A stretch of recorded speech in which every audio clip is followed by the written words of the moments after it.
the calorie restriction, the overexertion, the extreme diets, the pushing yourself, the not so great supplements, and it works for a little while until it doesn't. Ooh. You have pursued health and wellness even before a diagnosis, after a diagnosis. I was so lost and frustrated. I had this feeling, the sense that there was something more serious going on. So they found the kidney cancer because of that process, because of me just being an advocate for being yourself, a real advocate right? for my own health, and just knowing something was off, and it saved my life. All right, I'm going to get really vulnerable with you guys and share a personal story. The year is 2019. We were getting ready to go to Italy for my sister's wedding. I have a baby sister. She's actually 20 years younger than me. The night before the wedding, my husband reaches over to me and tells me he's not feeling very well. Over the next few minutes, I found him getting more and more uncomfortable, writhing around in the bed. And at first, we both thought it was simply reflux. But it wasn't. As the hours progressed, he got worse and worse. And long story short, he was actually suffering from a heart attack. I called 911. We got him help. He's fine. But he was only 41 years old. And today, years later, that night still sort of jars my mind. I can't believe we're okay. I can't believe he's okay, but I also know that his health is very precarious. This is the story I see with so many of the men I meet in practice day in and day out. And it's not a story I ever want to see repeated. What if something else had happened that night? What if he actually passed away? What if we had been on the plane on an international trip to a foreign country? So many what ifs. And thankfully, we were protected and our family continues to thrive and do well. But I don't want a repeat of this for anyone. And so I want to advocate for men. And I think it's important for all of us as women to really be paying attention to the health of men in our lives. That's why I brought my next guest on. He's had an incredible story, a healing journey. He's been an advocate for health and wellness, and he's an example for men and how to live healthfully and really tackle every year, every day, and even the future with zest. Let me introduce you to Cameron Mathison. You guys already know him. He's an Emmy Award-winning actor, a TV host. He's been on All My Children, General Hospital. I met him when I was doing segments on Home and Family, and I have loved his spirit and really his passion for health and wellness. And I can't wait for him to share his journey with all of you. Welcome, Cameron, to the show. This is such an honor. Cameron, this is a little surreal for me, honestly, because I think I might have watched you for a really long time on one of the soap operas, maybe General Hospital, maybe All My Children. I don't remember which one. Cool. Before we finally met, on different, Home and Family and some of the different shows. And, I think we've always connected around health and wellness and what it means to be healthy.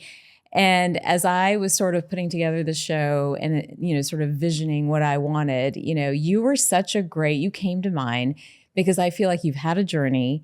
You have pursued health and wellness even, before a diagnosis, after a diagnosis. You know what it's like for everybody out there. You've walked that walk, right? So when we think about being whole and how the science and the spirit have to merge together to really create healing journeys for people, you came to mind right away. So welcome to the show. You so much. I'm so excited to have you I'm here. excited to be here. It's so cool for me too, because obviously, when we met I was interviewing you on the show and learned a little bit about you and what you do. And then right away I connected with you, followed you on Insta, and since then, I've been, anyway, this is really a nice full circle moment for me. So thank you. I have a million questions for you, but I want to get right to one of the big ones. How did you even fall into becoming such an advocate around health and wellness? I see you talk about it a lot. I see you encouraging others to pursue their own health and wellness journey. Give us a little bit of, we all know what an amazing actor you're, an Emmy Award-winning actor. We all know kind of that side of Cameron. But I don't think a lot of people know the depths of your own health journey. So maybe give us a little window into that. Yeah, I mean, it's a bit of a long story, so I'm going to try and keep it really short. But when I was young, really young, like 2.5, I was diagnosed with a degenerative bone disease called leg Cap-Perthes disease, which is a degenerative bone disease, usually in one of the femurs, but I had it bilateral in both femurs. So I couldn't walk until I was 7, and it was already like a kind of a rough start, health and activity wise for me as a young kid. And, I wore a big metal A-frame brace my whole young life. I didn't walk I wore it when I slept and everything. So I guess the way that fits in is, I think because of that experience, I've always been like from the very beginning, I've been getting x-rays and tests and MRI they didn't have MRIs then, but, and since then I just really was aware of my body and my health. And I really tried to I think on some level, I learned to identify with myself as, this is not the PC term, but this is the term that the crippled kid, how old are you when this is all going on? From 2.5 years old to 7. To 7. So okay. Yep. Okay. So, and coming out of that experience, I just tried to really kind of be active and healthy and strong. And through the years, playing sports and doing other things, it just became a real part of who I was. And then I get into like the TV world, and, having to take my shirt off half the time on soap operas. I'll do it. You become aware of the aesthetics of the physique aspect, which doesn't necessarily, correspond to being healthy. Right. And I think I went through, so getting around to your question, I think I went through a lot of unhealthy ways to look fit and healthy in this world, which I think a lot of people do, and it works for a little while until it doesn't. The calorie restriction, the overexertion, the extreme diets, the pushing yourself, the not so great supplements. Back in the day, they had things in supplements that are illegal now, things like ephedra and whatever. So I was that guy. Yeah. And I was known on TV as this like fit, good bodied, whatever. Meanwhile, inside, I think I was really taxing my body. And I know I was, because eventually those things stop working. Your metabolism gets off, your hormones get out of whack. My gut health was a mess. I didn't necessarily know it for a long time. But then eventually I did, through realizing that I couldn't build the muscle. I couldn't get as lean. I didn't have the energy. What is all this gut distension and bloating going on with me?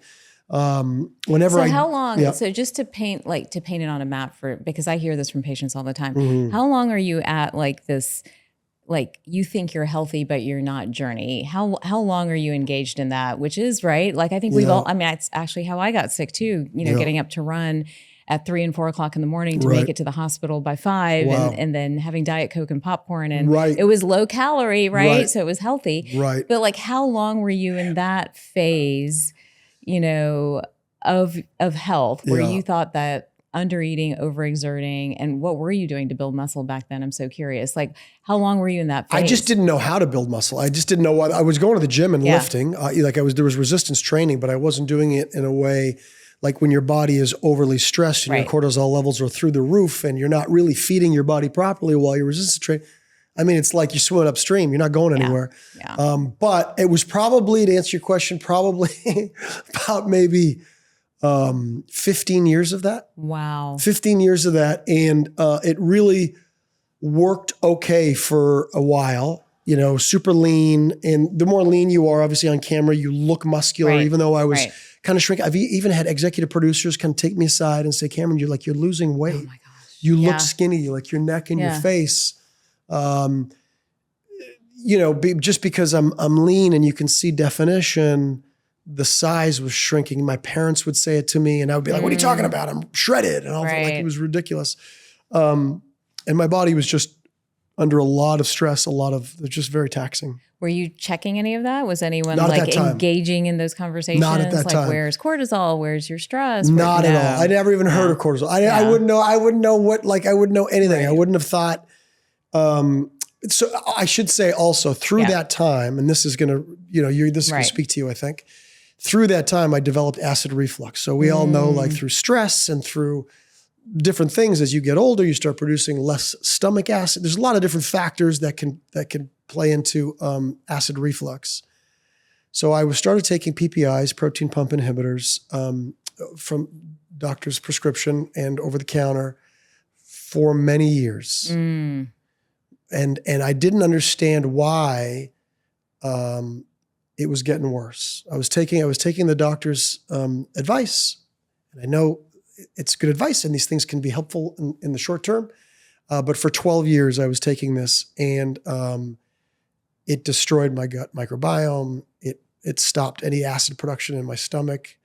For those that don't know, and I don't know if you can say this because you're an MD, but I can say it, that most of acid reflux is not caused from too much acid in your stomach. It's caused from too little acid production in your stomach, which doesn't digest your food properly, which ferments in your gut, which causes a bacterial overgrowth, which produces all sorts of problems, and it can blow your esophageal valve open. Sure you're not a doctor? And let the acid come up into your esophagus, acid that you need in your stomach. Right. But oftentimes, and acutely it's okay, but for, if it's chronic, they treat the symptom of acid coming up in your esophagus with anti-acid medication, which perpetuates the problem of not digesting your food properly and causing some fermentation and bacterial overgrowth and H. pylori and leaky gut and et cetera. So I was perpetuating the problem for a long time.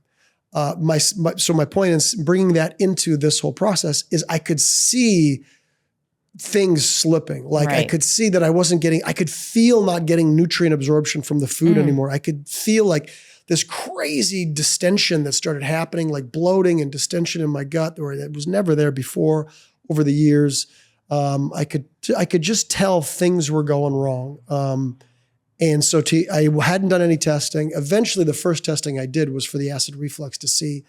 And of course, it was, through the roof. That test where you lie down and you drink the chalk thing. And then, and then, so I'll let you ask more questions, but that's where my real healing, proper health journey began through after 10 or 11 years of being on those PPIs, protein pump inhibitors.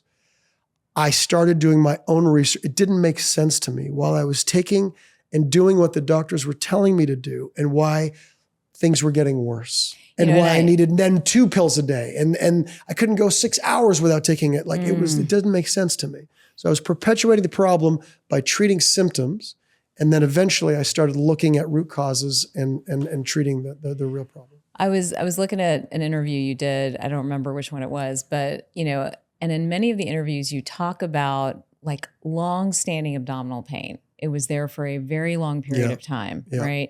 And then finally in 2019, the rug kind of got pulled out from under you. Right.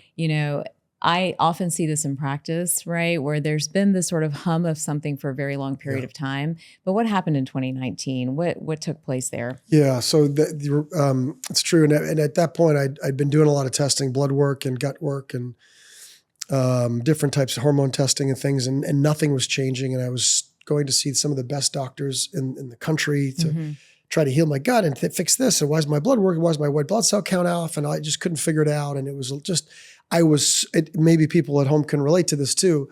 I was so lost and frustrated because I am the healthy guy doing everything right, very determined in my diets and my lifestyle and thinking that I was doing things right, I should say. With access, right? You're in California, the healthiest, supposedly the healthiest place, right? With access to all these people, but still not able to get the answers. Exactly. And so the first piece of the puzzle was, to your point, in 2019, I had been asking for an MRI in my gut area because I thought that I had this feeling, the sense that there was something more serious going on. And I think my doctors very, very wisely, like no knock to them, were like, listen, it's okay. Because I thought I had cancer. And they said, listen, let's just try this and do this. And let's try another strategy. And so for 2 years I was asking and I didn't take an MRI. And then eventually I was like, I need to get an MRI. I just know I need to. And when I did, they started in my abdomen, and then I could feel when I was lying there, I could feel, how they'd readjust you and be like, we got to start again. And I was like, oh, that's not good. So they found the kidney cancer.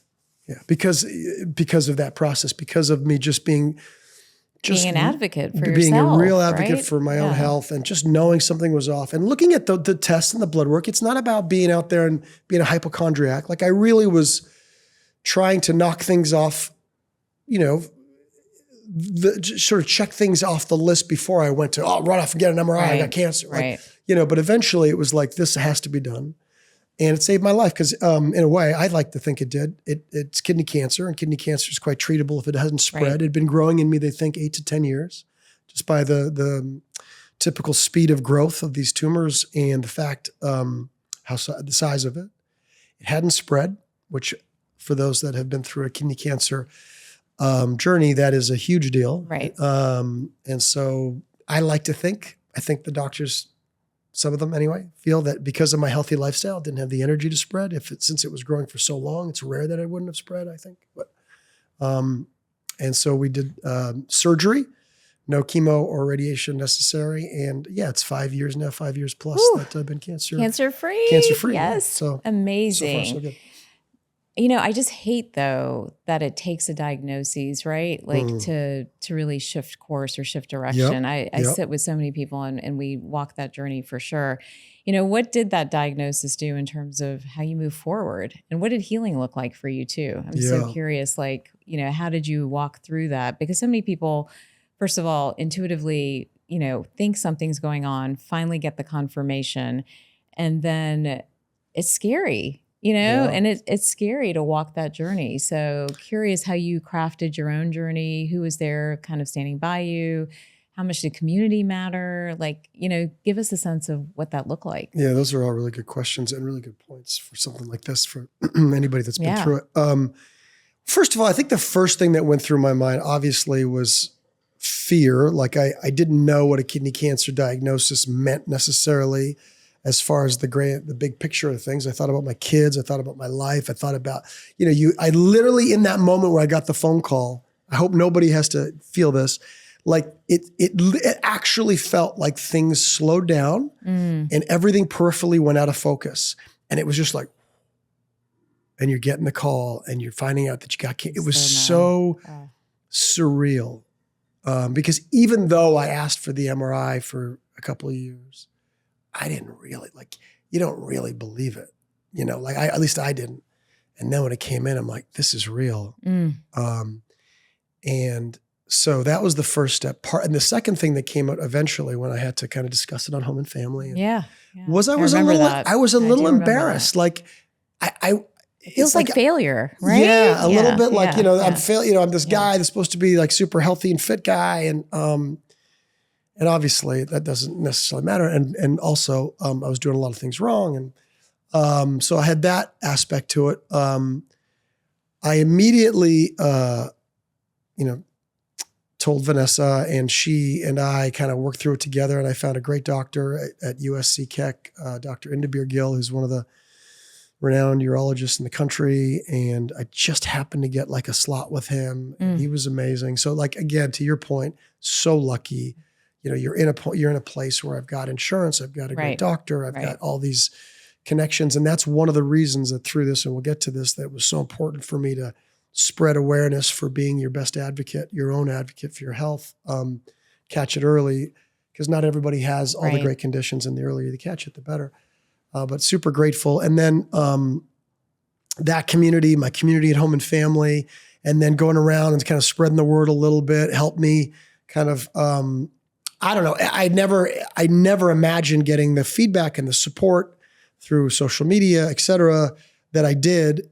And that was a beautiful thing. And just feeling that massive amount of like prayers and support and thought and just incredibly grateful. Like I didn't know what to expect. But that was pretty beautiful. Well, we're so glad that you're healthy and doing well.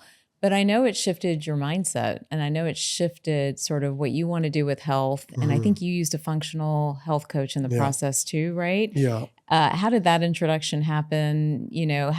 Because up until this point, for everybody, watching and listening, you've been go-getter healthy the way we were taught to be healthy in the 80s and 90s. Correct. And, all that stuff. Yep. And now there's a diagnosis. And so many, people have sat with me and been like, I did everything right. Like, why? Why is this happening?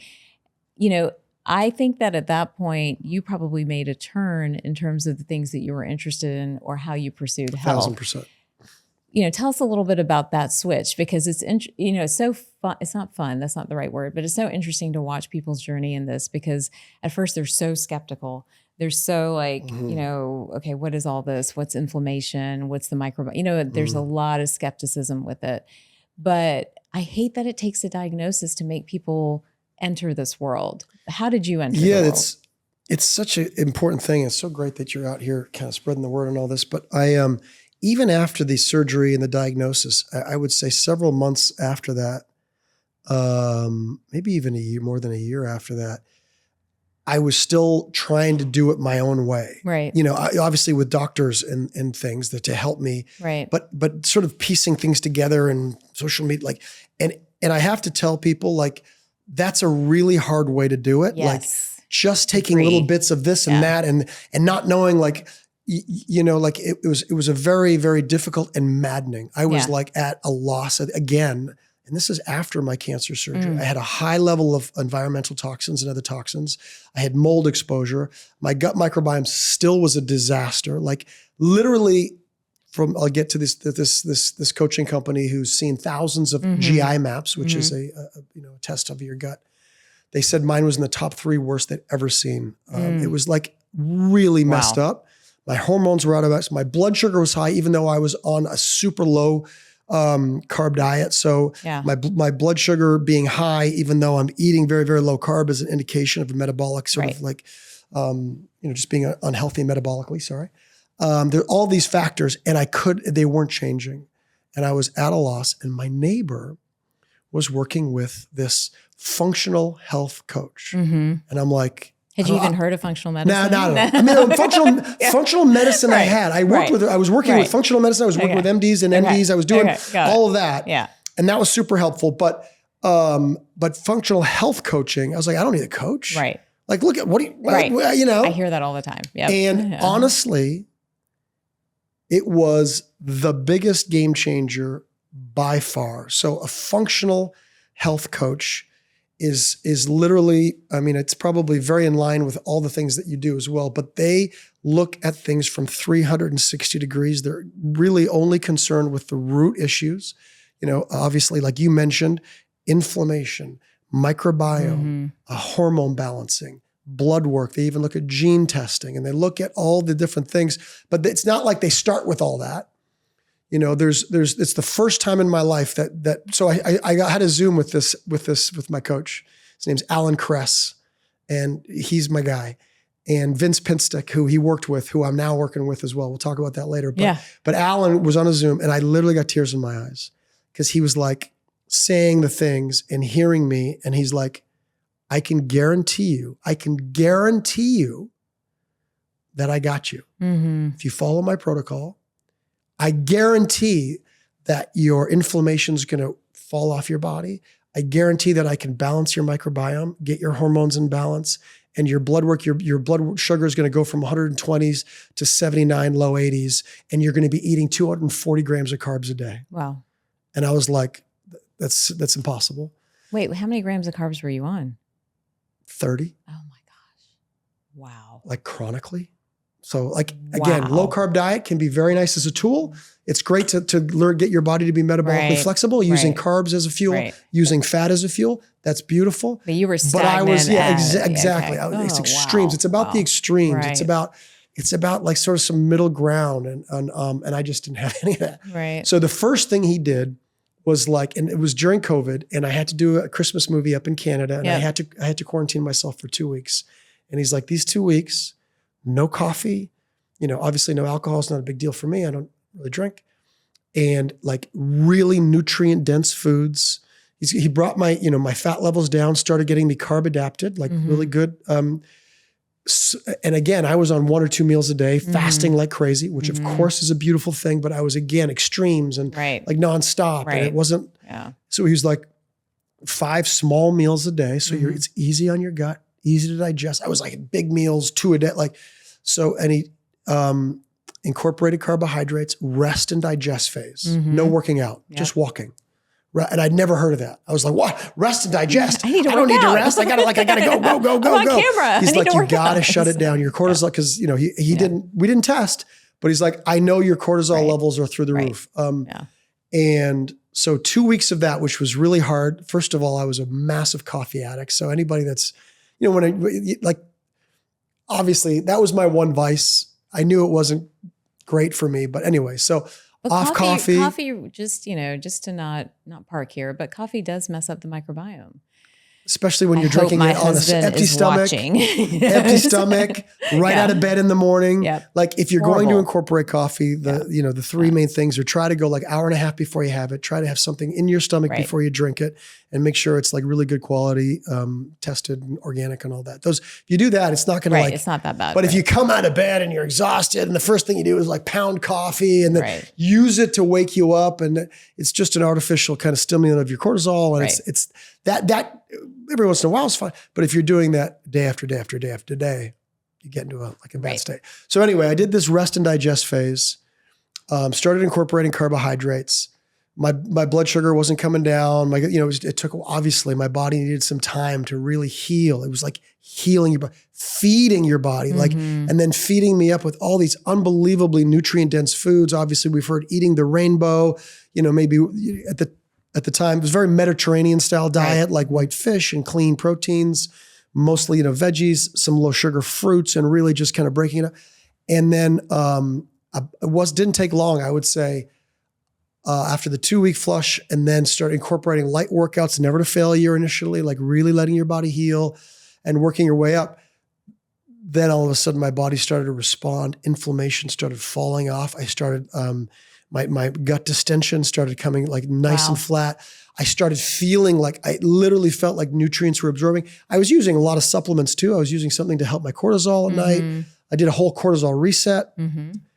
Not everybody needs all this. I'm just saying what helped me get into the phase, to this next sort of stage of my life.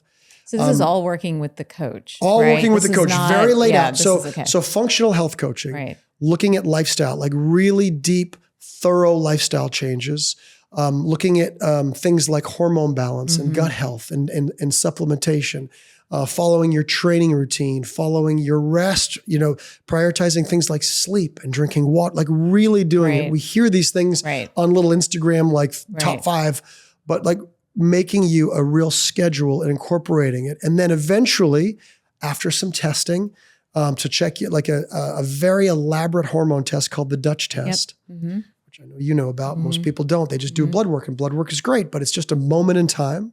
Doesn't show you how your hormones are metabolizing Yep. through your system and detoxing out. So I would highly recommend the Dutch test. You got to get like some PhD guy to read it, because those things are like impossible All to the read. pathways. It's all It's nuts. like- But anyway, Back to med school stuff. I would right? highly recommend a GI map for most people that don't even realize it. They're, to check their inflammation levels in their gut, their microbiome, they're also tests for parasites, things like that. So I did those testing. And then from that work, we did a really unique microbiome balancing protocol, which is the only thing that has ever helped my gut Wow. out of anything I've ever tried. I'm talking antibiotics. I'm talking, Yeah. nothing has been able to, kill off the bad bacteria and feed the good bacteria Right. effectively.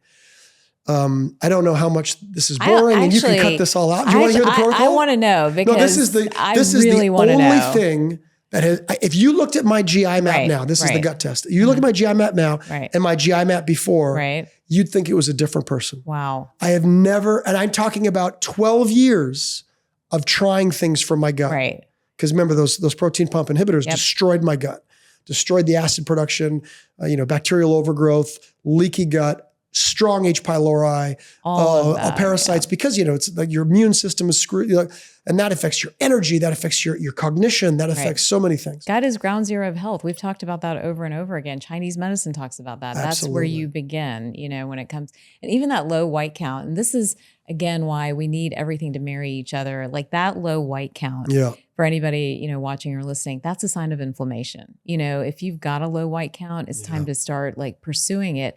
95% of the time it's coming from the gut, at least in my experience. I know everyone has different experiences. Yeah. So yes, It's I want so helpful. I think you did a post of that recently. Yes, didn't you? yeah. So helpful you're putting that out there. Yeah. Literally, I just stopped, and it's almost like, it's so corny, but like I get goosebumps when I hear it, because people are lost out there. They're like so lost. I know there's so much information, and I know we're all over the place, but there's really simple protocols, lifestyle changes, maybe some supplements, some simple things that we can do to help your inflammation fall off your body. Absolutely. Like I didn't really do that much other than. Well, I want to hear about your protocol. Okay. So this is the gut protocol. Because I think it's important, because the other thing that's happening out there right now is because there's so much information, and because all these different terms are being used, holistic, integrative, functional, conventional, all this other stuff, everyone's really lost. They're lost when it comes to where to begin a health journey.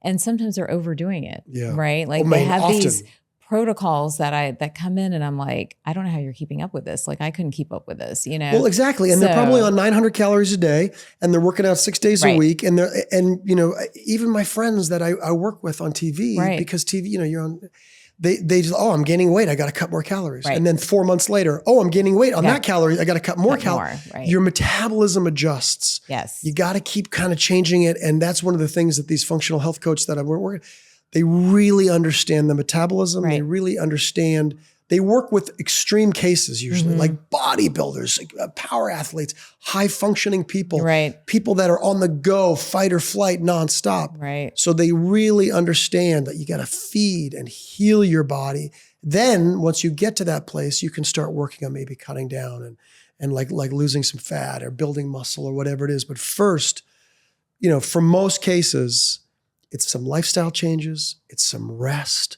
it's prioritizing sleep, it's like don't go, and then also the gut protocol. The gut protocol. Here we go. I'm like on the edge of my seat. This is the most life-changing thing. Like I can't even tell you. So the idea is you've got these, we call them opportunistic bacteria or bad bacteria in your gut. Everybody's got them, some people worse than others. And oftentimes they get even more sort of out of control than your beneficial bacteria that you really want and need in your gut. And so people say, I'll just take probiotics.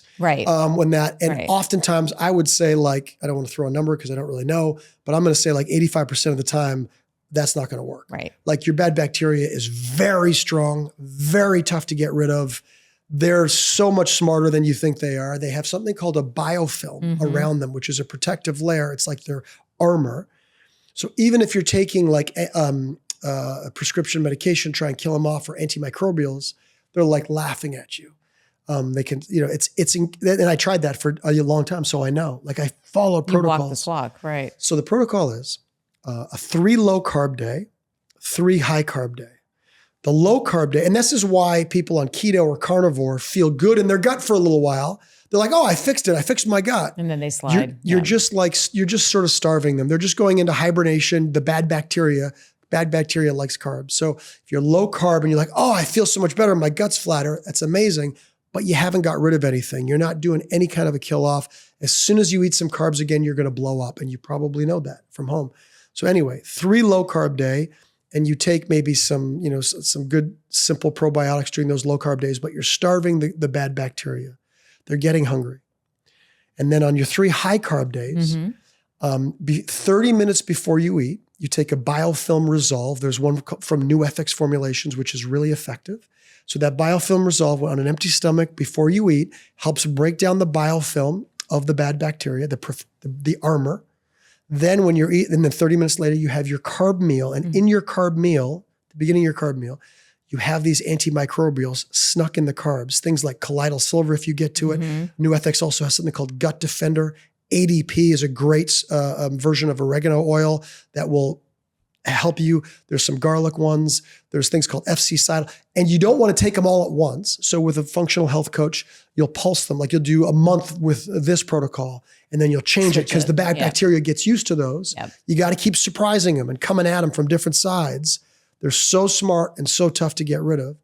So 3 low carb day, you starve them. You kind of take a little bit of the probiotics to help kind of, you're not really going to do a lot of healing of your gut then because you're about to come in with some killers. But it's still, it's a little helpful. And then on those high carb days, the biofilm resolve before you eat. And then you sneak in the killers with your carbs. And then your bad bacteria is hungry. So they come out for those carbs and the antimicrobials in there. And they're also have no protection because you've taken down the biofilm. And you got to do this for a few months. It's like a tough protocol. How long did you have to do it? Well, the first time I've done it, because my gut's so bad, I'll probably have to do this every couple of years, maybe forever. Wow. Okay. It's just a thing. Maybe not. But the first time I did it for like 6 months. Wow. And it was tough. Now for maintenance, I just did it for about 2.5 months, and I've just finished that cycle, that carb pulse Amazing. Process. And I'll do another GI map just to see how I did, just to kind of keep it back down. The bad bacteria, they're really tough and they'll keep coming, especially with stress and especially with eating processed foods, even though I really, really try not to. That go mentality. Also because of the PPIs, and I don't produce a lot of stomach acid. So, I actually take acid with my meals. I take HCl with pepsin with my meals to help digest, help get that nutrient absorption. But that protocol is the only thing that's ever made any kind of a difference whatsoever with my gut microbiome. Everything else that I've tried has literally been almost non-existent, even though I've tried it for years. Like, it's incredible. It's a really effective way.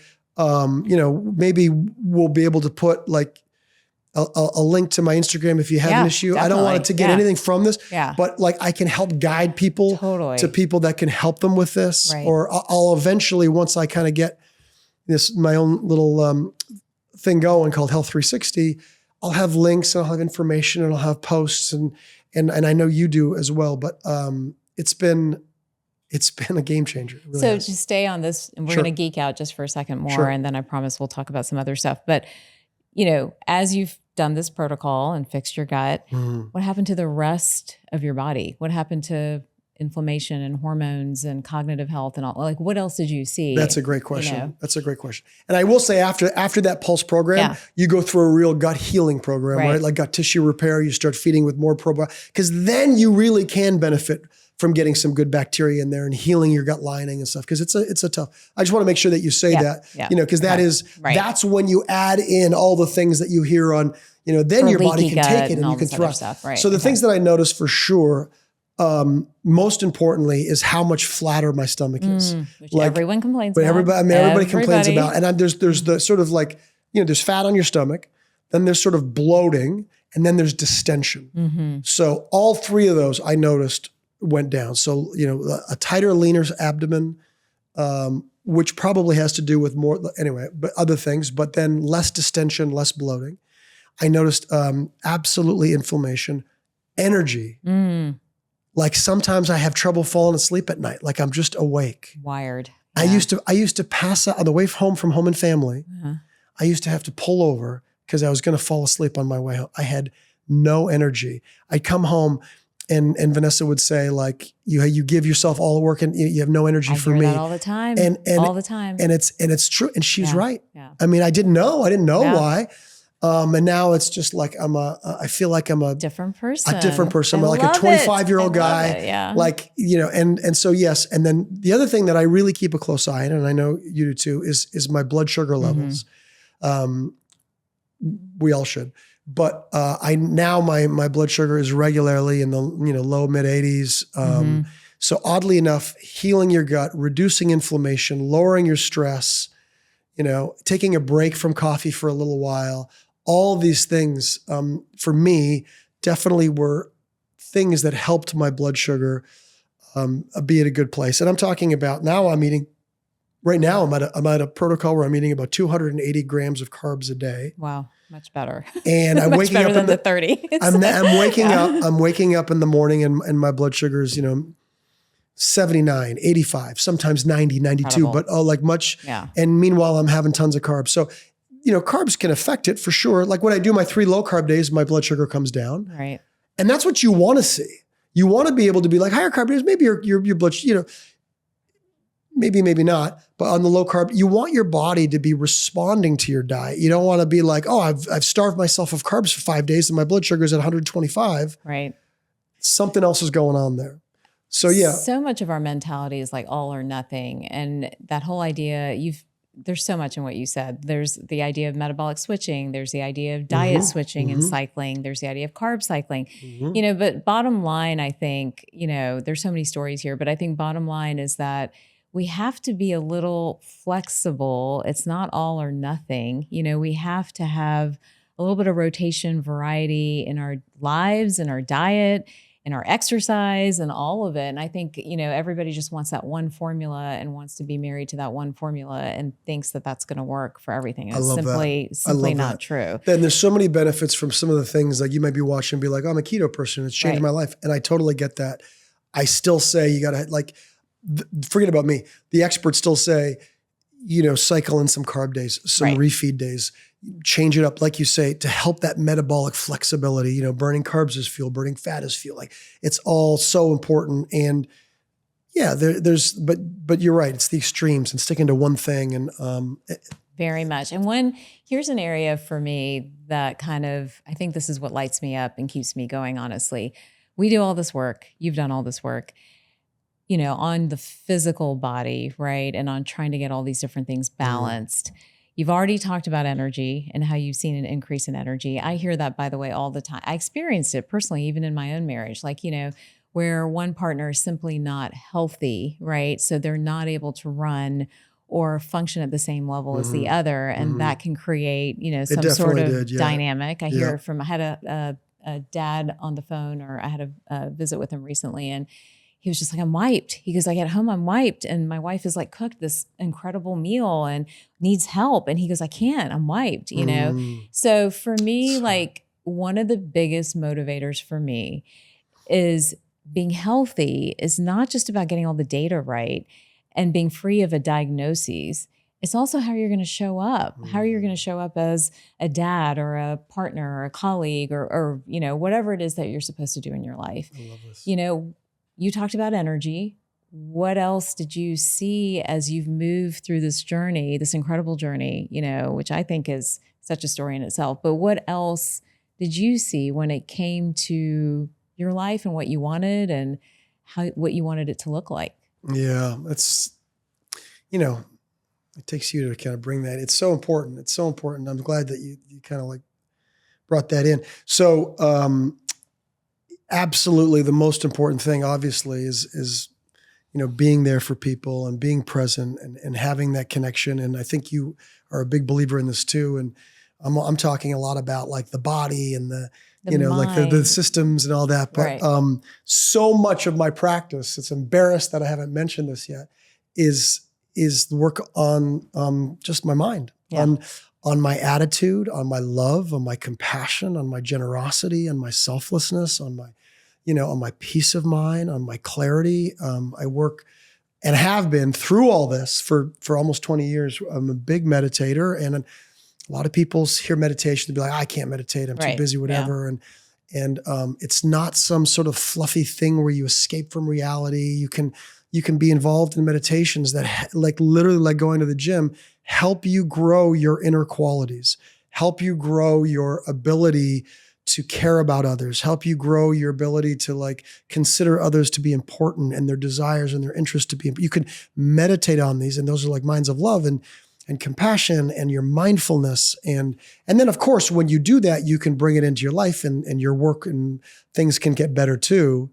Oftentimes meditation is thought to just to make my life better at work, but it's so important to use different practices to help grow your inner qualities as well as your outer qualities. Right. And so for me, that combination and having energy for both and making making both a priority has been a huge factor. And that's a big part of my life. But you can't even, my observation is you can't even meditate fully and be present even for yourself if you're struggling with pain or inflammation or any of these different things, right? It becomes they work hand in hand for sure. They work so hand in hand. So, but I will say this: meditation can definitely help your physical pain. Absolutely. So you're right. It's hard to meditate when you're in pain. They work together. Yeah, but what we don't realize, and I'm not an authority on this by any means, but there's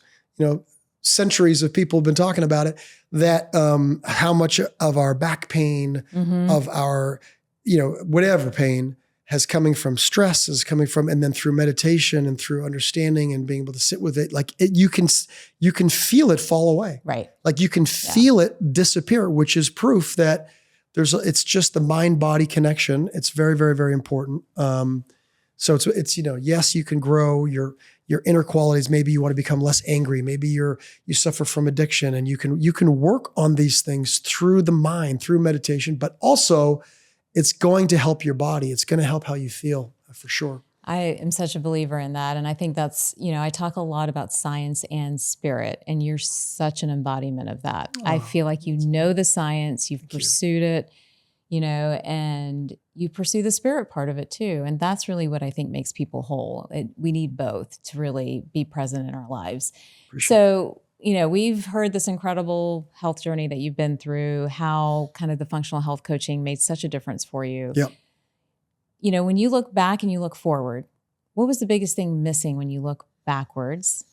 And then tell us about what looking forward means. The biggest thing that I was sort of missing when I was trying and sort of spinning my wheels and swimming upstream. What was the biggest thing I was missing? Well, I guess I'll have to say, this might be the obvious answer. I don't know if this is what you mean, but the right guidance would be a biggie. I was sort of trying to do it from, this or that, or this, this Instagram or that, or putting pieces together and going to extremes. I think so. The right guide, sort of an obvious answer, but I think maybe also I'm gonna sort of, this is what I learned through the right guidance is the right balance between rest, sort of your parasympathetic and your sympathetic nervous system. Like, it is so important to be able to get the right. I don't mean like zoning out in front of a television. I mean like going out for a walk in nature. I mean getting some sunlight in the morning, taking a hot bath at night, going for long walks, like really, or like sleeping in, getting like, I have this crazy thing on my wrist that people are like, oh, Apple Watch. I'm like, no, it's a Whoop. It's a Whoop. It measures my, my sleep and my aura. You got your aura, same idea. So you don't want to be crazy. Gadget it can make you a little nuts. Here, but I know when I'm getting 5.5, 6.5, 5.5, 7, 6, 5 hours of sleep, I'm like, I need to just like really prioritize sleep. It's very, very helpful. So I would say one of the biggest pieces that I was missing is understanding how that go, fight or flight, high, like living off of cortisol kind of mentality was killing me. Like, it was just killing me. And I think now that I have more balance, I was just seeing a post. I'm a big fan of bodybuilding, and I know it's just my thing. And I was like, they're go, and they do a lot of unhealthy things to get to the way they look. They do. So I'm not a proponent of that. But what I'm saying is, like, just even I heard this one post from this guy. He was like, I was trying to keep up with Arnold Schwarzenegger back in the day, working out 6 days a week, twice a day, whatever. And I was getting like fatter and smaller, and I couldn't figure it out. And then I took 3 weeks off and went back to the gym, and I was lean and stronger than I've ever been. Like even at that level, it's just like, you've got to have a balance between those two systems. It's so important. I was missing that. I love that balance. That's what's missing. I mean, you have to understand, and to have balance, you have to be very in touch with yourself. You have to understand, okay, it's been like, I flew in last night super late. I didn't do a heavy workout this morning. It doesn't make sense, right? So I went for a quick walk. So it's, again, understanding how to flex with what's going on. And the gadgets kind of give you some guidance. Moving forward, though. Yeah, moving forward. Tell us like what you are hoping for when it comes to health and healthcare. And then you've got an exciting project that you're working on. So where does that fit in to where you see the future of medicine? Because that's something that's very important to me, is like, where is all this going? We live in one of the most unhealthy countries in the world, even though we spend so much money. It's crazy. We have a huge population, men, women, and children, who don't have access, but don't even understand how to begin when they are starting a health journey. And then when they start it, they're often dismissed. Right. So, talk to us about the work you're doing and how that fits into the landscape of where we hope health and wellness and medicine will go. Okay. Well, thank you for asking. And this whole, everything that we're talking about, your whole world is like, I live it. I've been through it. I've had a journey, and I have been, approached by my friends at Vital, Vince Pitstick, who's like kind of like the guru in this world of functional health coaching and understanding. He started Metabolic Mentor University, this series of classes for coaches, for doctors, for nurses to understand this whole 360-degree approach at health. My slogan is you can't solve a 360-degree problem with a 90-degree solution. Yes. So he and I have started a Health 360, and it's a functional coaching company that is going to be up and running, very, very soon. It's through the coaches at Vital. They have their medical department for their hormone replacement therapy, for their peptide therapy. Mm-hmm. There's a elaborate testing division as well with the GI map and the Dutch test and the gene testing and the blood work. And then there's obviously the training and the diet nutrition portion, really like understanding nutrition. This course that I'm going through MMU right now, the Metabolic Mentor University, it's so incredible at learning and meeting people where they are, right? Not trying to give them too much too soon. Just like, listen, if you're like just interested, we can start you off easy. If you really are fed up and you've tried everything and you want to dive right in, we've got that too for you. But really coming at health, like you talk about, 360 degrees, including meditation. I'm going to be offering like free, like certainly not charging for free meditations, probably live on Instagram, like, maybe a couple times a week. Amazing. For everybody, whether you're part of Health 360 or not. But I'm doing this because I live it. I've been doing it anyway. People are coming to me and understanding and I'm so excited. Like it's definitely something that I want to be a big piece of my future, kind of moving forward, this next chapter of my life. And I'll have a lot of information on that on my Instagram eventually, but it's in its infant stages, but we've got a couple clients already, kind of a pilot program. We're going to take on 10 people originally just to kind of get all the kinks out and work together, sort of a discounted 10 people and show what we can do. As far as taking all the information that we're taking here, and I think this is a key for Health 360, is making it into a very simple protocol. Yes. Keeping things very attainable, very simple, very relatable, but with like weekly hands-on coaching. It'll be virtual coaching, but hands-on coaching, check-ins. Obviously it's all under one app where you can get your supplements and your HRT and your peptides all and your training together. and your things and the video, like all of that, but just making it really accessible and very user-friendly with a very simple protocol. That's, like I said, they said this to me and it's so fun to be able to say it. Like if you follow the protocol, it's like a guarantee that your health is going to improve in all these different facets. And I didn't believe it. Like I really didn't believe it until it happened. And I don't know if you're going to be showing photos through this or not. We can. But I'd love to show, send it to us. I'd love to show, and it's not about the before and after. It's really not about the before and after, because that you can do a lot of unhealthy things to get a great before and after. Yeah. So I wish you could do a before and after and put my testing results up too. But it's amazing. In the before picture, you'll see inflammation, you'll see bloating, you'll see smaller muscles, and it just to me it still looks, I still look okay, but I can see it. Yeah. And then the after is just a flat belly, strong, lean. Right. You don't know. What you don't know is like a nice balanced gut, hormones are balanced, blood sugar low, energy through the roof. That's what this sort of Health 360 offers people. And it's like, it feels so good to be able to put it out there.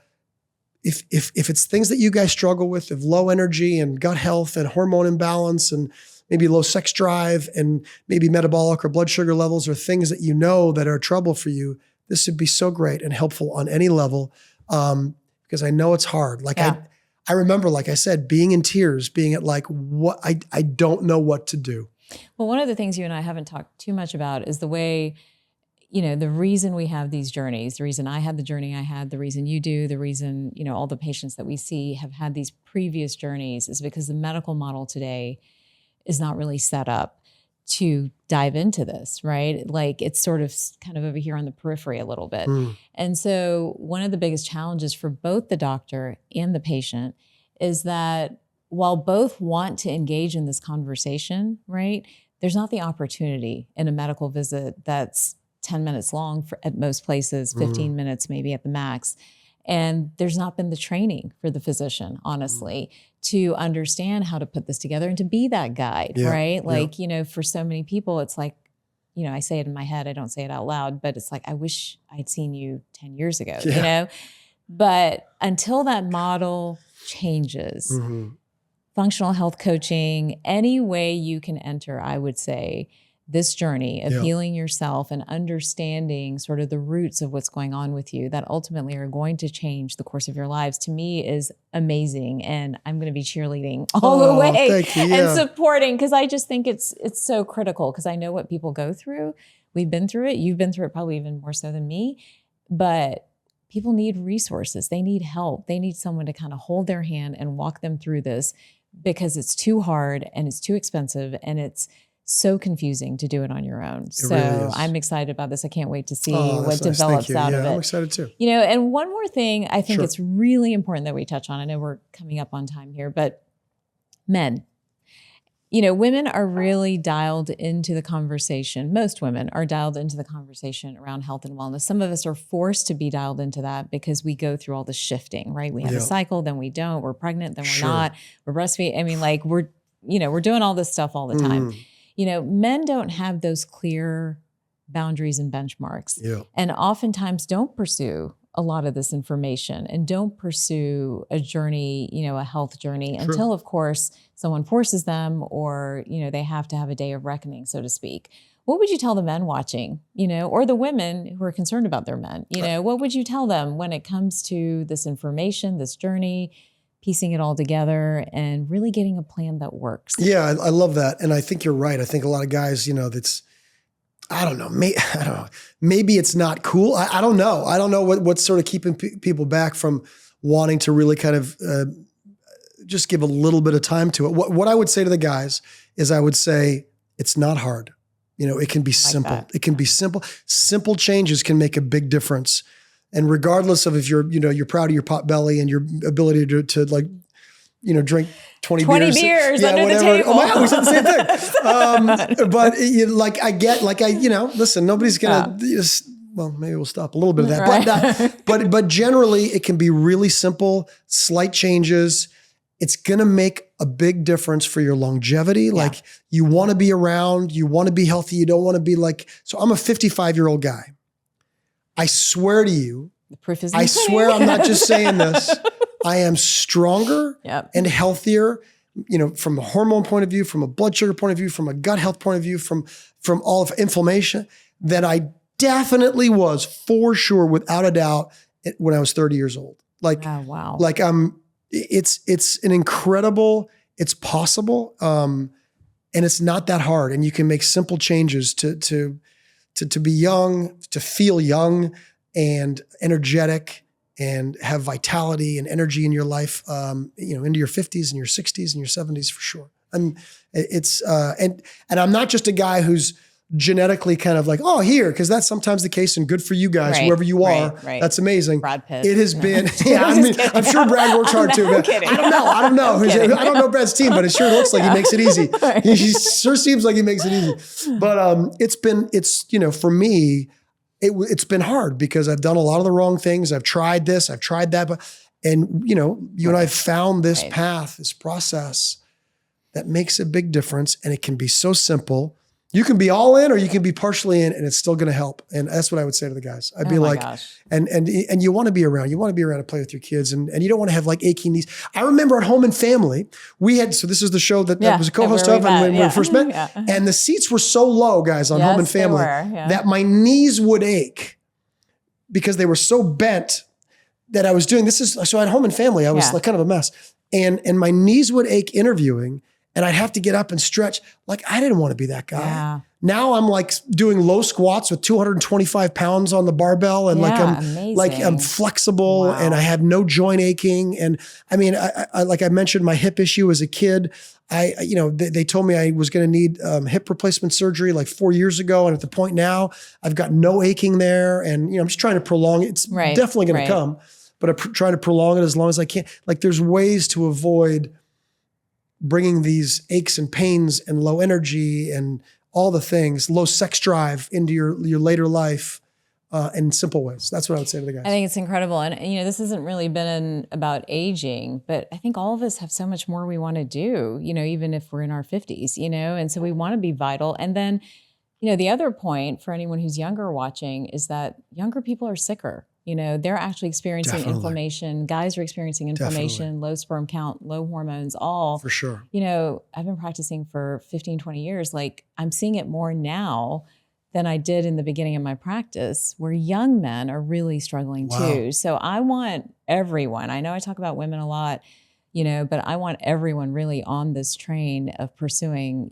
their health, because it's going to make a difference for the long run. Absolutely. That's like, should be a big takeaway. Such a fun conversation. So I'm just 2 more questions. Yeah, great. I'll keep them short. I talk too much. No, this has been fun. So I want to know what's next for you and what makes you whole. Aw. So what's next for me is just like, as far as like life goes. So, this is a really new chapter for me. In the last, I'd say 2.5 years, this is not depressing. This is just like, we go through it. Yeah. So I've, I went through a cancer journey a little bit longer than that ago, but then I lost my mom, home and family got canceled. My wife and I had a 22-year marriage that was separated. We're now, going through divorce together. We're getting along great, and it's all cool. My dog passed away. My kids have left home and gone off to college in Europe. So it's like been one thing. New territory. So, in this, I would say what's next for me is embracing change, embracing this new chapter. I love having time to prioritize my health and try to spread it and help others. That's a big part of what's next for me. I mean, I'm lucky. I'm still on General Hospital. I play Drew Quartermain on General Hospital, even though he's a real troublemaker right now. He's, I'll just say this because it's true, but he's having like a love triangle between Nina and Willow happens to be Nina's daughter. So that's it's a whole, it's a troublemaker, but it's fun. Like, it's kind of weird. And like, people are hating me right now, which I'm not used to. Yeah. And then I'm hosting a game show for my first time. I heard about that. Beat the Bridge on Game Show Network. It's literally a blast. So check that out too. So I've got all these cool things work-wise. I've got my health happening. And then most importantly, what keeps me whole, for sure, is my spiritual life in conjunction with my kids and my family. I'm as I mentioned, a big meditator. I care so much about being a good person and improving, my ability to love others and have compassion and not take myself too seriously. So selflessness and being generous and kind and respectful to others. And I train in that in meditation. I try to put that out in the world and try to raise 2 kids doing the same thing. So after this interview, I know this is not going to be in real time, but I'm heading to Europe to go see them right now. So amazing. I'm really excited. Yeah. Well, thank you so much. I am so honored to have been able to spend some time with you and to have everyone hear your story. I think you are such a great example of what science means, what spirit means, what it means to be healthy, how to pursue that journey in a very sort of logical and practical way. And I can't wait to see what you do next. I appreciate it. Thank you so much for having me on. Yes. And I love what you're doing, as I have from the moment I met you. Well, thank you. Thank you so much for listening and watching today's episode of Whole Plus. Be sure to share this episode with your friends and family. And if you haven't already, please take a moment to subscribe to this podcast on YouTube or click the follow button on Apple, Spotify, or wherever it is that you get your podcasts. And don't forget to follow me on all social channels at Dr. Taz MD. Until next time, stay healthy and stay whole.